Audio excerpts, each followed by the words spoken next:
Omar Durán, siempre le agradezco esa gentileza que tiene con Red Compañera Mundo para atendernos cuando así se lo requerimos, por favor, se lo pedimos. ¿Cómo está, Omar? Imagino que preocupado, como todos los bolivianos. La desesperación es que en Yayagua están pidiendo la presencia militar. Hace un momento yo hablaba con una señora de la resistencia de Yayagua. Ella es mamá resistencia de Yayagua, lógicamente ella no quiere dar su nombre por seguridad, pero ella nos decía que no hay un solo militar. Sin embargo, continúan los policías y los jóvenes, porque ella es mamá de la resistencia de Yayagua, los jóvenes de la resistencia continúan protegiendo a los policías, que ya tienen 4 bajas. 2 de ellos han muerto por impactos de bala. Y yo no me canso en decir que hay una diferencia enorme, una desproporción total de enfrentamiento entre los policías y los bloqueadores. Bienvenido, qué gusto saludarte nuevamente, Omar. Casimira, ¿cómo está? Buenas tardes. Sí, muy preocupante lo que está pasando, el cómo dan de baja, el armamento que están utilizando. Sencillamente ya las leyes se las han metido al bolsillo, no les importa absolutamente nada. Todos saben de dónde viene, quién ordena estas situaciones de rebeldía, de insubordinación. Básicamente a mí me hace recuerdo esto cuando Teoponte, allá el Che Guevara, viene a Bolivia y ataca con gente extranjera, y no lo dudo que acá también esté inmersa gente extranjera en estas situaciones, asesorando o inclusive participando directamente en la misma, y más allá de cualquier circunstancia han venido con armas. Me refiero al año 1967, cuando el Che Guevara ingresa a Bolivia, y lógicamente con armas fueron recibidos. Y ante esta situación creo que los que están haciendo un alzamiento armado ya como tal, una especie ya de ir contra el gobierno, un acto subversivo terrorista, son esta gente que está actuando en contra de las leyes, en contra de la normativa. Y para esto, lógicamente, hay muchas personas que están preocupadas en el sector de Yayagua, pero más allá de cualquier cosa, Casimira, ¿quién se iba a imaginar que Yayagua iba a ser su centro de operaciones? Eso quiere decir que ha habido una falta de inteligencia del Estado, no ha habido los medios suficientes para ver qué está pasando en el sector del Chapare. Ha habido un abandono total con el tema de inteligencia de las Fuerzas Armadas y en la policía. No se han dado los medios necesarios, y estas son las consecuencias que se tienen que pagar. Pero ahora, más que cualquier situación, 4 policías muertos, ¿pueden haber muchos más? Claro que sí. El presidente no ha dictado un estado de sitio, un estado de excepción, porque políticamente deben medir esta acción, que si bien podría y tiene la potestad del presidente, tiene que ser ratificada por la Asamblea Legislativa, y tal vez ahí en esa pulseta sea el perdedor y sea diezmado aún más de lo que ya está. Pero lo que se podría hacer en este sector, Casimira, es a través del Comando General de las Fuerzas Armadas declarar todo este sector de Yayagua, México Chico, etcétera, una zona militar. Y la zona militar tiene algunas prerrogativas donde civiles no pueden estar caminando por el sector, no pueden estar manejando armas de fuego bajo la de inmediata detención de los mismos, porque esto hay que ponerle una solución. Y si esto, de este contexto que estamos llevando, mirando, y todo el mundo azorados y asombrados, puede desenvolverse cosas peores aún de lo que han pasado el año 2019, que yo termino diciéndole, y usted sabe, toda la gente que hemos vivido el terrorífico año 2019, los militares que han defendido Sencata, Sacaba, todos estos sectores hoy en día están presos. ¿Y quién se encargó de meterlos presos? El mismo presidente Luis Arce, que hoy necesita de sus Fuerzas Armadas, que en su momento, el año 2019 y 2020, las Fuerzas Armadas han sido los héroes de la patria, pero sin embargo han quedado detenidos cerca de un centenar de militares, y los agresores, que usted ha visto cómo disparan, cómo matan, han matado con armas de fuego, con dinamita, inclusive han recibido indemnización de parte del Estado para sus familias. Entonces, me recuerda mucho al libro de Eduardo Galeano, Patas Arriba. Esta es una situación donde los héroes son vistos como villanos y los villanos como héroes. Y hoy en día este es el reflejo claro y se demuestra nomás además el abandono que tienen las Fuerzas Armadas. No hay un equipo antimotín y es por eso que no están ingresando. Si el día de ayer la segunda división ingresaba a tiempo al sector de Yayagua, seguramente no hubiera habido ningún policía muerto. Pero ¿cómo van a entrar las Fuerzas Armadas si no tienen los medios necesarios para cumplir una misión? Definitivamente. Ahora, tenemos unas imágenes que nos han llegado, pero tenemos que terminar de confirmarlas. Pero nos dicen que había militares que estaban intentando llegar a Yayagua, pero que han sido advertidos por los comunarios, quienes los han empezado a apedrear, a lanzar palos. Ahí estamos viendo las imágenes, Omar. Y los militares han tenido que darse la vuelta, es decir, retornar. ¿Será cierto esto? Por eso no están llegando a Yayagua, pero lo que más me llama la atención es que estaban solo con escudos. No hay ningún tipo de arma letal que en este momento se necesita para estos francotiradores, porque no solamente hablamos de comunarios que tiran piedras, palos, no. Hay, ya lo ha dicho el mismo gobierno, hay francotiradores, serían extranjeros además, Omar. Casimira, yo no quito esa posibilidad grande que deben ser extranjeros, porque se nota que tienen algún tipo de estrategia y táctica. Y mire, me da muchísima pena ver esas imágenes que también me las mandaron y confío plenamente en la veracidad de las mismas, porque me mandaron miembros de las Fuerzas Armadas que están activos y lógicamente no puedes mandar a tus soldados en esas condiciones. Casimira, yo he desbloqueado carreteras cuando era subteniente, cuando era teniente salíamos, me acuerdo en la época de Sánchez Berzaín, pero todos salíamos con nuestra pistola 9 milímetros, nuestro fusil FAL, nuestro elemento disuasivo, teníamos granadas de humo, teníamos granadas aturdidoras. Hoy en día nuestros soldados, nuestros oficiales no tienen absolutamente nada, lo único que tienen es el OPSIC, que sería la operación psicológica del uniforme. Pero si te pones a pensar, ellos tienen inclusive superioridad, están en un punto crítico más arriba, arrojan avisadamente piedras, pueden tener palos, pueden tener dinamitas, y nuestros soldados, nuestros instructores básicamente no tienen más que un escudo. Mínimamente a ellos se les debería dar un equipo antimotín, granadas aturdidoras que no matan, sino aturden a la gente, y también algunos pues elementos, un laque o un palo para poder de alguna manera disuadir estos grupos delincuenciales, porque estos son grupos delincuenciales. Y me da pena, Casimira, cuando veo esas imágenes, porque en todos los años que he estado en las Fuerzas Armadas jamás hemos salido a desbloquear tan desprotegidos, sumamente, o sea, nos lo están mandando a nuestra gente como carne de cañón, como diciendo, ustedes sacrifíquense, mueran. Ahí se han sacrificado ya 4 policías, y seguramente si el gobierno no toma las acciones que tienen los reglamentos en actual vigencia de las Fuerzas Armadas, que están reconocidos por el artículo 245 de la Constitución Política del Estado, van a haber más muertos, porque las Fuerzas Armadas, si bien están diezmadas, no tienen los equipos necesarios para actuar, pero debería, por lo menos hoy en día que estamos a tiempo, pedir a los países vecinos que nos colaboren con equipo antimotín, como lo ha hecho Yanine Áñez en el año 2019-2020, y ha pedido ayuda al Ecuador. Y cuando ha pedido ayuda al Ecuador, más bien los han encarcelado los oficiales que han ido a hacer máscaras antigás, gases, etcétera, y siguen en la cárcel hasta ahora. Entonces, inclusive el presidente, si quisiera por lo menos el respeto de sus Fuerzas Armadas y que lo defiendan a él como líder y como el gobierno legalmente constituido, mínimamente debería haber un indulto en favor de todos esos militares que están presos injustamente, para levantar la moral de las tropas. Ellos no quieren ir, y yo le digo con justa razón, esa madre de familia que escribía tiene razón. Los militares por primera vez, no es que tengan miedo al combate, tienen miedo a las repercusiones que van a haber después, claro, porque después de ofrendar sus vidas los meten presos. Sí, es terrible, es de no creer. Ahora, el exministro Eduardo del Castillo, en una entrevista, dijo que Evo Morales está asesorado por militares. Asesorado por militares. ¿Será por eso que son tan expertos estos francotiradores, o estos francotiradores extranjeros no tienen asesoramiento militar? ¿Cómo los asesoran? ¿Qué es un francotirador? Para que todos podamos comprender, por favor.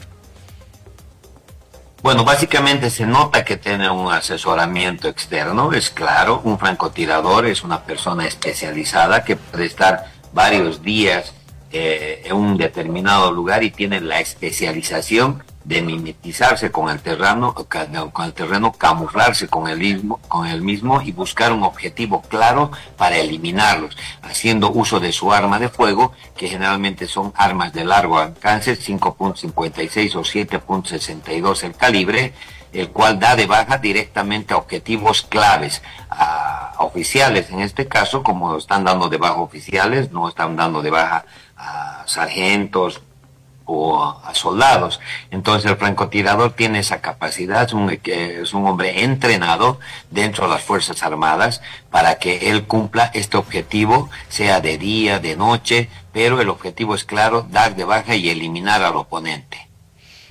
Ahora, ¿qué podemos esperar de esta situación? Hace un momento yo conversaba con Alex Contreras, que ha sido una persona muy cercana al expresidente Evo Morales, ahora no tiene ningún tipo de relación, nos decía él. Y él manifestaba esta su preocupación en el sentido de que es decir, imposible que en este momento se logre aprender a Evo Morales, ¿no? Decía él, es imposible porque ¿cómo se lo va a aprender si está asesorado además por militares, gente externa? Sería llegar a retrasar aún más estas elecciones generales, que esperemos no pase eso. Y también hacía referencia a algo que quiero preguntarte. El toque de queda, que lo conocemos así, ¿se puede regionalizar? 1, 2, en época electoral, ¿es permitido esto?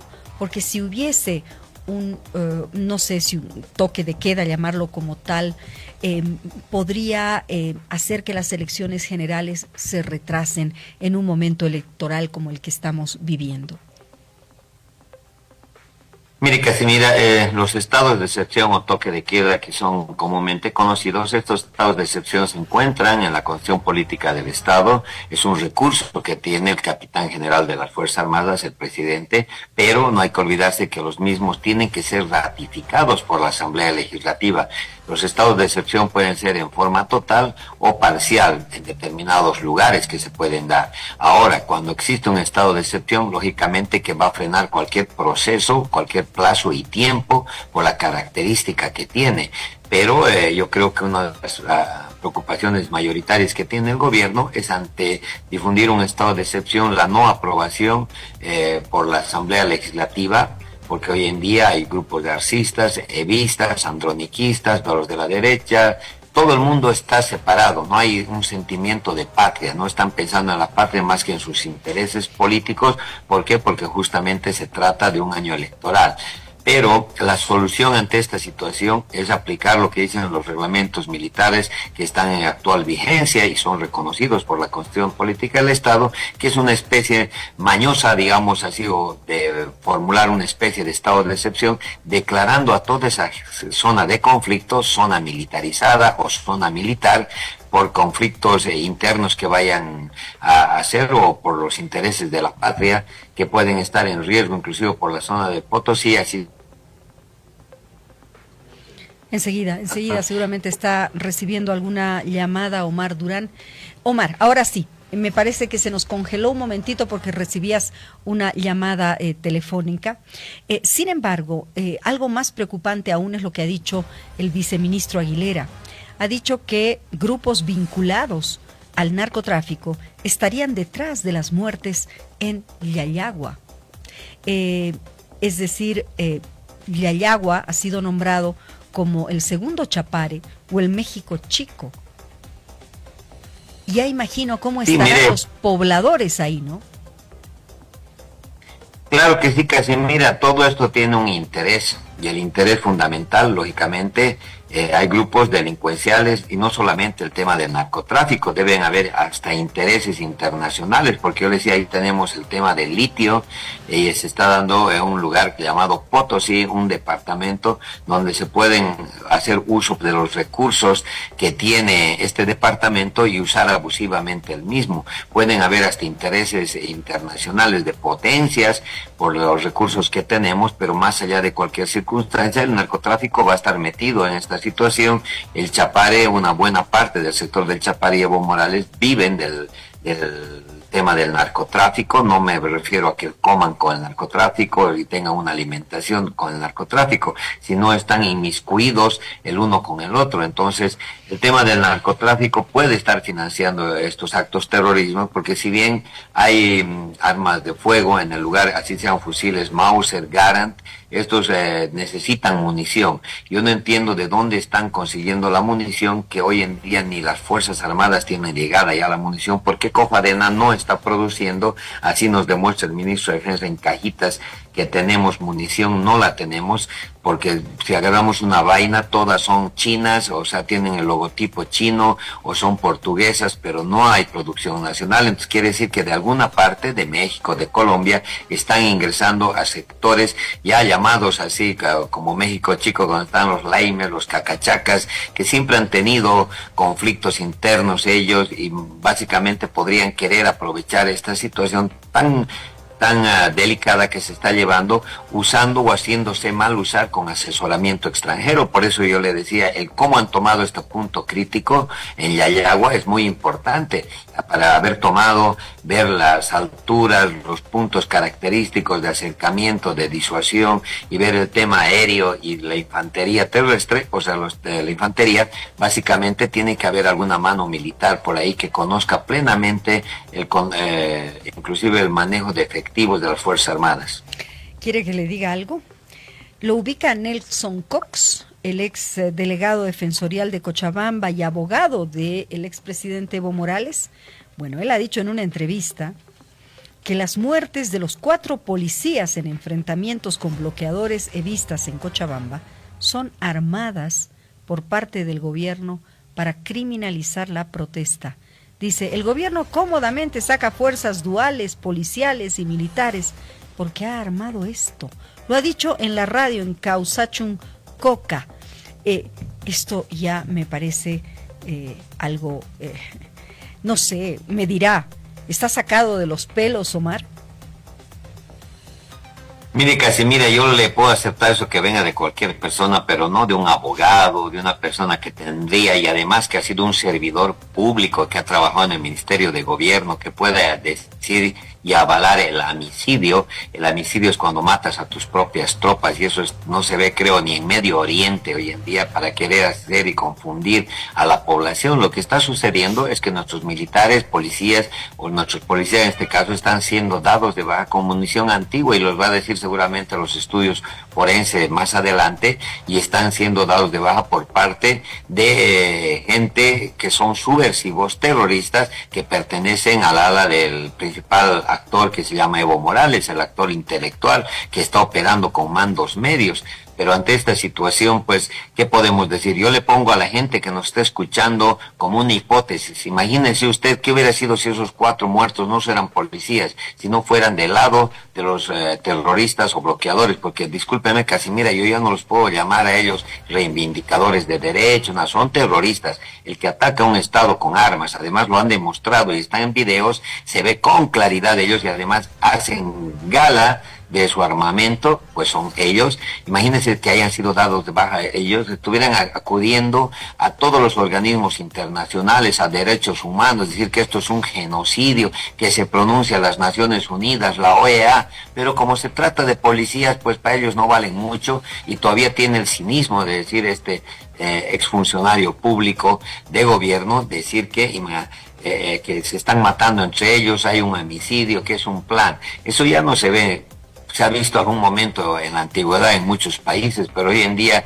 es fácil de detectar con la tecnología, con los medios de investigación, y me parece totalmente atrevido, un insulto total a la inteligencia de cualquier ser humano que existan estas situaciones. Así no comulguemos con el actual gobierno, que nos lastima económicamente, nos lastima por la falta de combustible, pero eso son tareas muy aparte. Lo que está sucediendo hoy en día es una masacre por parte de grupos delincuenciales, y las Fuerzas Armadas en ese aspecto de proporcionalidad tienen que actuar con lo que les están dando. Si nos reciben con flores, pues deben ir con flores. Si están recibiendo con armamento de guerra, pues las Fuerzas Armadas tienen el armamento necesario para poder eliminar a cualquier tipo de subversivo o terrorista, como ha pasado con el Che Guevara. Finalmente, yo no sé si en este momento sería también pertinente que la Iglesia se pronuncie o sea parte de la solución de este terrible conflicto, que no le veo por ahora visos de solución, Omar.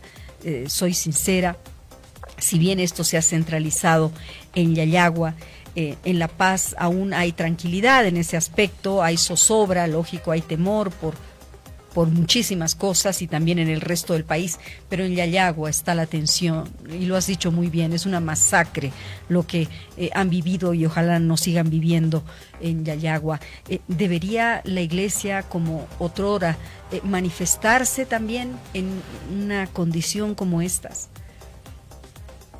Sí, Casimira, claro que sí, no solamente la Iglesia, deberían solidarizarse con este tema, inclusive ya países amigos que tenemos, todas las instituciones que tienen una alta credibilidad deberían manifestarse para pacificar. No hay que olvidarse que todos los aspectos de focos guerrilleros de las FARC, de Sendero Luminoso y de cualquier foco guerrillero subversivo terrorista que ha nacido en el mundo, en Cuba, donde usted quiera, han nacido así en un determinado lugar y se han ido acrecentando porque hay células. Que no nos extrañe que el día de mañana Yayagua sea un centro de distracción, el Chapare sea un centro de distracción, y tranquilamente en el distrito X del Alto aparezca un grupo subversivo tratando de entrar a la ciudad de La Paz, porque esto está manejado aparentemente por una mano muy, muy conocedora de los hechos militares, y posiblemente tengan asesoramiento extranjero que no hay que descartar el mismo, pero la Iglesia sería muy importante la participación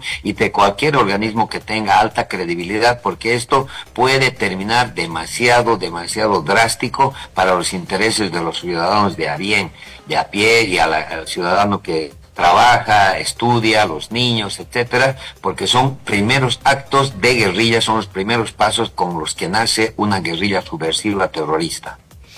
Muchísimas gracias, Omar, como siempre. Ha sido un gusto. Hasta una próxima oportunidad. Mira, y bueno, muchas gracias. Esperemos que todo vaya poco a poco pacificándose por el bien de todos. Gracias, Omar.